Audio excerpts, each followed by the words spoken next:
Entrance to politics, अगर मैं गलत नहीं हूं तो इस नाम से बनाया गया। और उसका मकसद यही था कि जो लोग राजनीति में आए हैं वो पहले ट्रेंड होके आए, विशेषकर अगर आरपीआई में आए तो वो लोग ट्रेंड होकर आए, राजनीति को समझे तो सही वो है क्या, किसके लिए राजनीति करनी है, राजनीति का मतलब क्या है, उसका महत्व क्या है, उसकी शक्ति क्या है, ताकत कितनी है उसकी। लेकिन बाबा साहब के महापरिनिर्वाण के बाद उस पर कोई काम नहीं हुआ। एक बैच, जो पहला बैच ही अंतिम बैच बनकर रह गया, जो लोग बाबा साहब के बहुत करीब थे, जो उनके विचारों को, बल्कि उनको, उनकी जीवन शैली को, उनके संघर्ष को बहुत अच्छी तरह से जानते थे, पहली जिम्मेदारी उनकी थी कि जो एक काम शुरू किया गया था उसको वो आगे बढ़ाते हैं। लेकिन कितने दुख की बात है कि वो वही की वही रह गया, पहला बैच ही अंतिम बैच बनकर रह गया। ये कोई साधारण बात नहीं थी। शायद बाबा साहब से पहले किसी ने सोचा भी नहीं होगा कि पॉलिटिक्स में आने वाले लोगों के लिए एक ट्रेनिंग सेंटर बने, ट्रेनिंग स्कूल बने। हम कुछ भी नहीं कर पाए, और इस नागपुर में जो आरएसएस के लोग हैं, अगर आप ध्यान से देखेंगे तो उन्होंने वो सब किया जो बाबा साहब चाहते थे, पर अपने स्वार्थ के लिए उन्होंने किया। आज वहां जो भी जाता है, आरएसएस में पहले उसे पका के, अच्छी तरह से गढ़ के, ठोक पीट के, सही करके राजनीति में भेजा जाता है। कितने ही लोग हैं, एक का उदाहरण आप, कितने ही लोग हैं जिनको भेजा गया है, चाहे वो वाजपेयी रहे हों, आडवाणी रहे हों, इस समय मोदी है, जितने भी लोगों को आप देखें, तो वो बहुत जरूरी था, लेकिन वो काम रह गया। मान्यवर साहब काशीराम जी ने एक कोशिश की, और मैं उस कोशिश का असर आज भी देखता हूं। जिस तरह से उन्होंने लोगों को कैडराइज किया, गांव-गांव जाके, मोहल्ले मोहल्ले, शहर शहर जाके, 2 लोग मिले तो 2 लोग, 10 मिले तो 10, 20 मिले तो 20 लोगों को कैडराइज किया। वो जो हमारा 108 साल का इतिहास है वो लोगों को बताया। जो फूले शाहू अंबेडकर का मिशन है वो लोगों को बताया।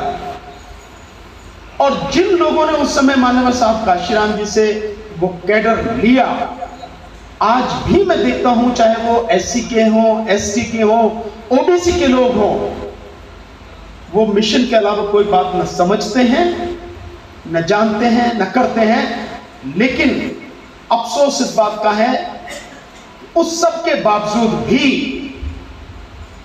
सत्ता जो बहुजन के हाथ में होनी चाहिए थी वो हमारे हाथ में नहीं। मैंने जितना भी पढ़ा, जितना भी मैं समझ पाया, जितना भी मेरा अनुभव है, मैं इतना ही समझ पाया हूं कि इस देश में लड़ाई सिर्फ और सिर्फ सत्ता की है।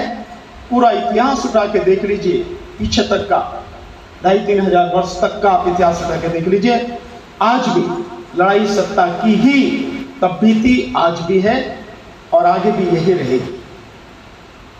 और इसी सत्ता के लिए बाकी सारे कारोबार किए जाते हैं, चाहे आपको जाति के नाम पर लड़ाया जाए, बांटा जाए, या धर्म के नाम पर लड़ाया जाए या बांटा जाए।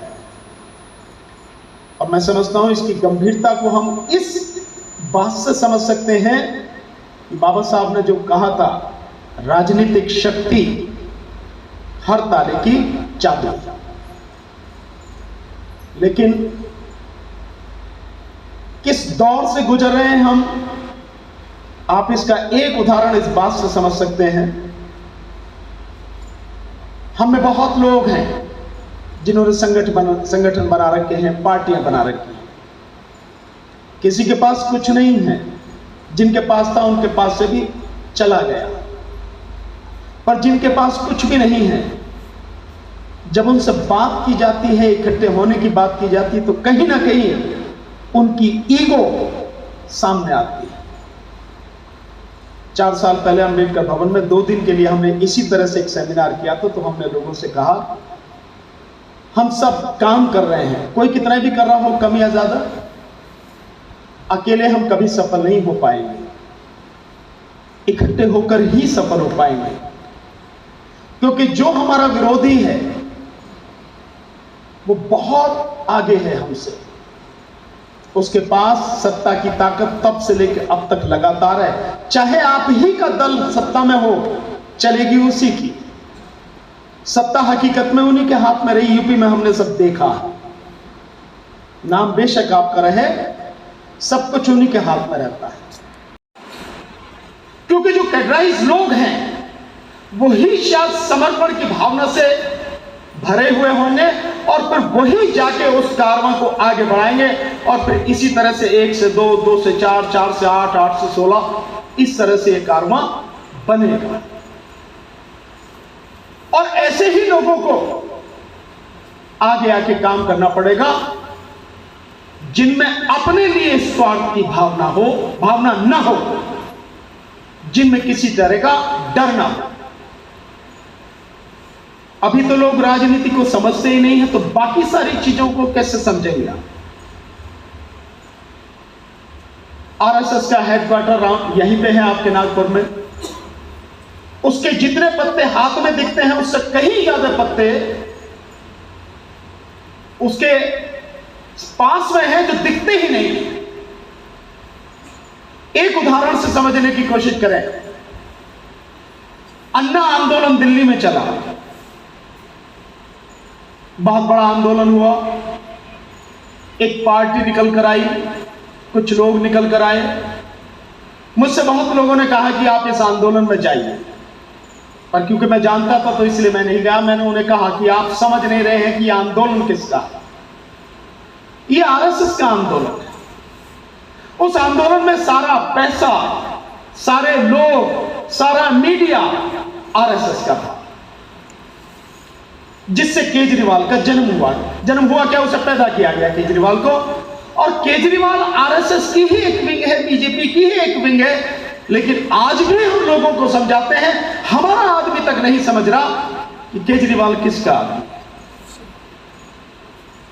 यह तब तक समझ में नहीं आएगा जब तक हम कैडर नहीं देंगे। एक एक चीज बाकायदा बहुत सारे उदाहरण देकर, संविधान की जो प्रावधान है उनको समझाकर, और जो जीवन का अनुभव है उसको उसके माध्यम से बताकर लोगों तक पहुंचाएंगे। नहीं तब तक ये चीजें समझ में ही नहीं आने की।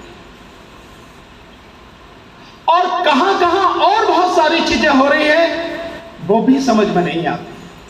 हम जिससे लड़ रहे हैं, बाबा साहब का जो मानसिक स्तर था उसके समक्ष आज तक भी इस देश में कोई नहीं है। आगे तो जो आरक्षण उनके पास में 50.5% था, 10% और हो गया। आज आरक्षण कितना है? 60.5%। मात्र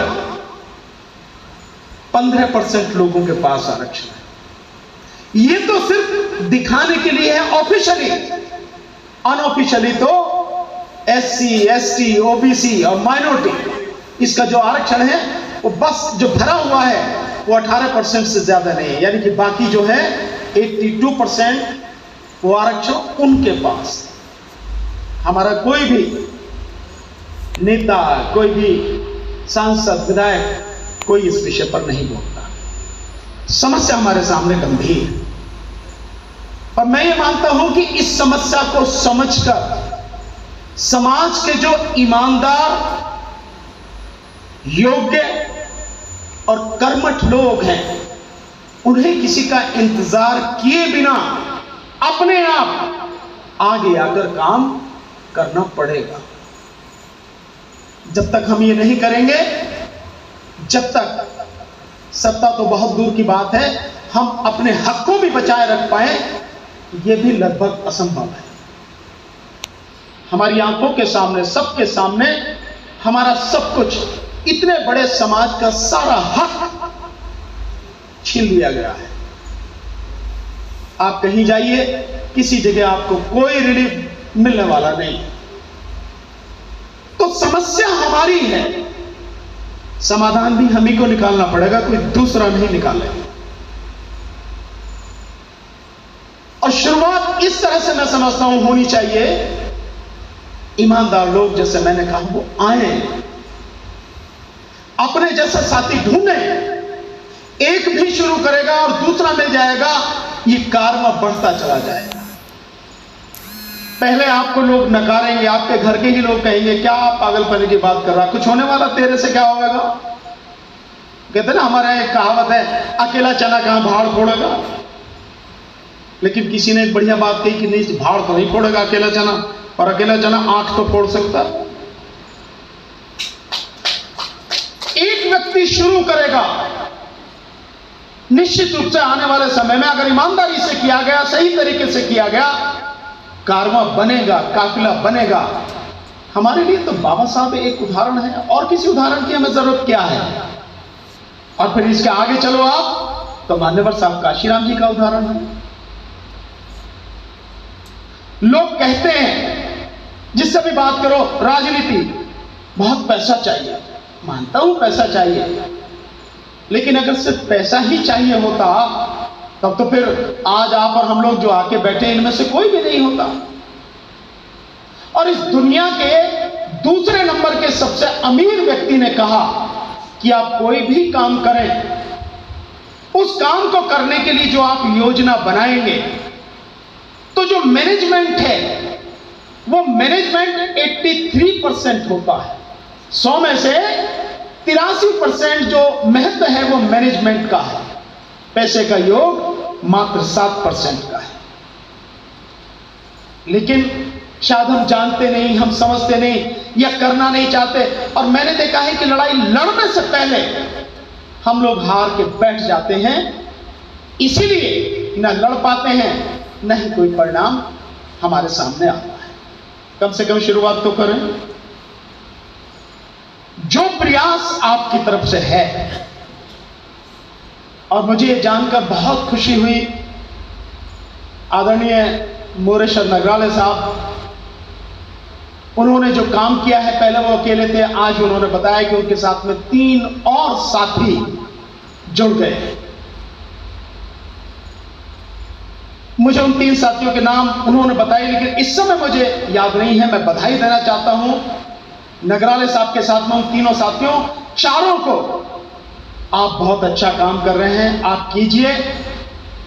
हमसे जितना सहयोग, जितना समर्थन, जिस लेवल पर भी, जहां भी आपको चाहिए, वो आपको हमेशा मिलेगा, क्योंकि सूरत तो ये बदलनी चाहिए।